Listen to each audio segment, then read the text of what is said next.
memperkenalkan diri, nama saya Leta Lerani Simarmare, NPM 1953031006. Di sini saya akan menjelaskan sedikit materi kami mengenai likuiditas jangka pendek. Menurut kerangka dasar pengukuran dan pengungkapan laporan keuangan atau KDP2LK, likuiditas liabilitas adalah utang entitas masa kini yang timbul dari peristiwa masa lalu. Liabilitas mengandung komponen utama, yaitu adanya kewajiban kini yang timbul terjadi dari transaksi masa lalu dan juga penyelesaian menyebabkan arus keluar kas atau sumber daya entitas.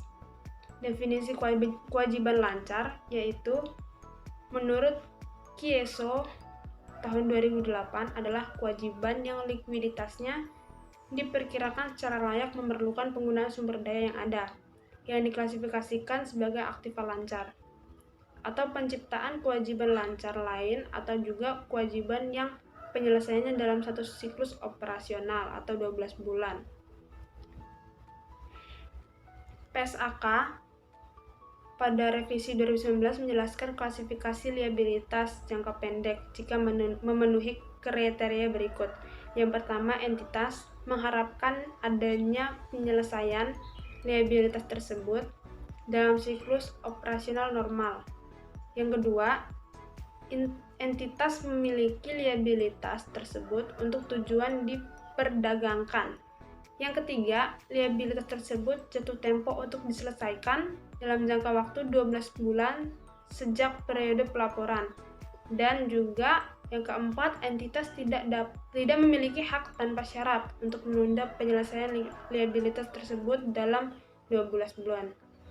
Jenis dan klasifikasi liabilitas jangka pendek yang nilainya tidak pasti dan estimasi berdasarkan informasi yang ada pada PSAK 57 revisi 2019.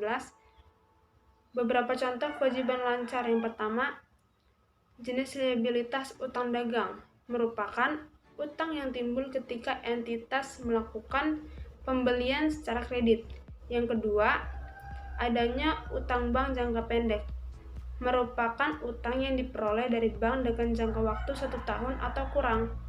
Dan yang ketiga, ada wasal bayar, merupakan kontrak yang menyatakan satu pihak akan melakukan pembayaran sejumlah tertentu kepada pihak lain di masa mendatang. Yang keempat,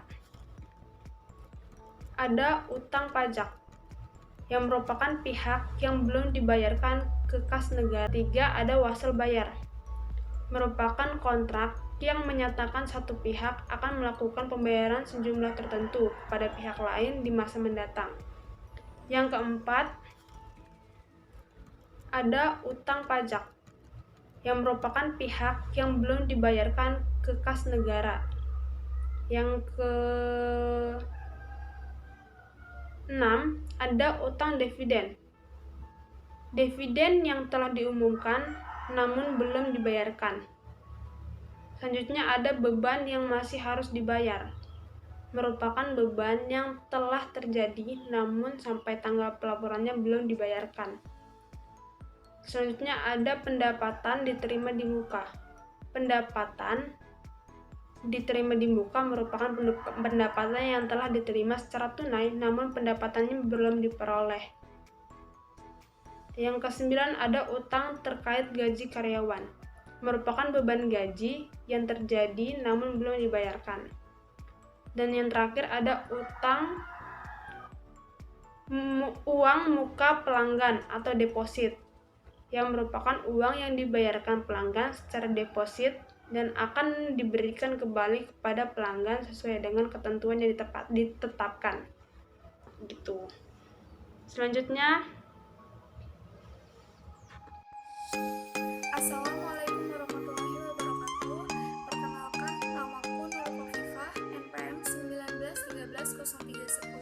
1913031048 dengan mata kuliah Akuntansi Keuangan Menengah. Di sini aku akan menjelaskan materi tentang provisi dan kontingensi. Dalam PSAK nomor 57 revisi tahun 2009 mendefinisikan provisi sebagai liabilitas kini yang waktu dan jumlahnya belum pasti.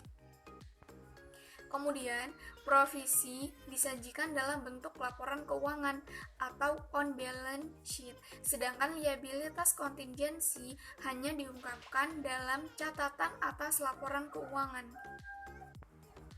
Teman-teman tahu nggak sih yang membedakan provisi dengan liabilitas jangka pendek lainnya adalah waktu dan jumlahnya yang belum pasti. Maka dari itu, entitas dapat mengakui provisi jika memenuhi 3 kriteria.